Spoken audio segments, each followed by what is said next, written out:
Искам да се обърна към вас и чрез вас към всички жители на Бургаска област. Поредна кампания. Листата на ГЕРБ е изключително добре балансирана.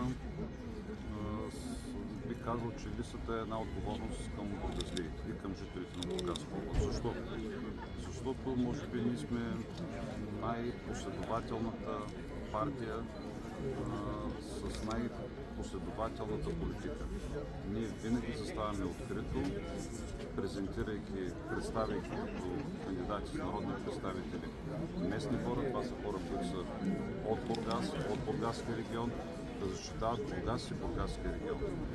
Защото Бургас има нужда от подкрепа, Бургас има нужда от непрекъснато лобиране в столицата, за да се гони решението на своите задачи.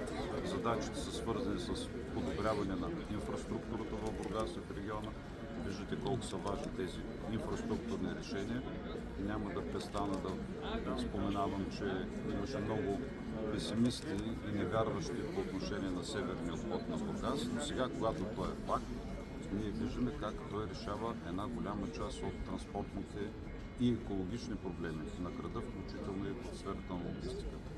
Затова трябва да продължат обходите на Бургас, трябва да продължи модернизирането на инженерната инфраструктура, като започнем от подмяна на канализация и водопроводи и изграждането на нова такава инфраструктура в новите квартали на Бургас, които влизайки в Бургас, отляво и дясно може да видите, но и също в посока град Средец.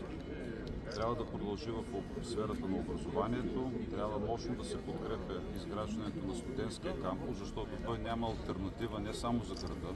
Студентския кампус няма алтернатива за цяла източна България, давайки шанс и възможност младите хора да останат тук, да учат, да се реализират, да влязат в актуалните теми на региона и да помогнат за развитието на нашия регион. Няма алтернатива развитието на високотехнологично здравеопазване, не само говоря за педиатричните грижи, но и въобще за здравеопазването в целия регион.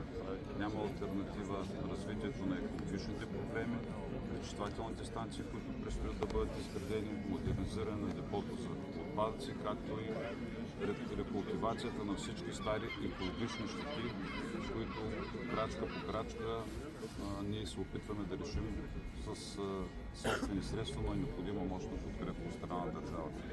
Няма алтернатива на отварянето на...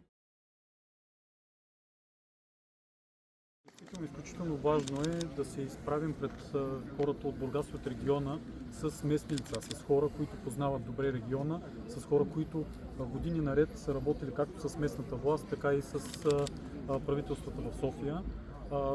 За мен е действително огромна чест за доверието, което ми гласуваха и ръководството, и всички кметове от региона.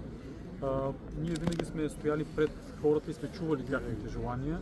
Естествено, в тази програма, която ни предстои да реализираме в перспектива, отново сме заложили основни акценти на здравеопазването, образованието, инфраструктурата и не на последно място, знаете нещо, за което винаги съм разбирал, мерките за енергийна ефективност, но тук ще бъдат надградени не само в сградите и многофамилни жилищни сгради, които и към днешна дата се изпълняват, които бяха възобновени и цялото саниране в региона, но и надграждането му, влизане на ниво еднофамилни жилищни сгради, за да могат справедливо всички хора от Бургас и региона, всички български граждани да имат достъп до средства, както за подмяна на своята дограма, така и за изолация, нови слънчеви панели за покривите, които многократно да свалят сметките им за ток и съответно да допринесат за един по-добър комфорт на живота. Естествено, важно е да осигурим спокойна среда на най-възрастните хора с достойни заплащания. По този начин ще продължим да гарантираме повишаване на пенсионните плащания на база на швейцарското правило. Към бизнеса поемаме ангажимент за запазване на данъчната система без повишаване на каквито и да е данъци. Естествено, за за най-младите жители на региона детската болница и здравеопазването, което се превърна през годините в основна кауза на господин Николов и на всички кметове от региона, вече може да бъде видяно, пипнато и да може всички да се възползваме от него. И не на последно място, тези млади семейства, многодушните, които избират един от най-хубавите региони, именно Бургаския, за да създадат семейства и да продължат своя живот, ще имат възможност също да имат своите работни места в новостроящите си икономически зони, така че Бургас да бъде един индустриален хъб чрез пристанища, летище, индустриални зони, ЖП линии и съответно инфраструктура, свързана с железопътен и пътен транспорт.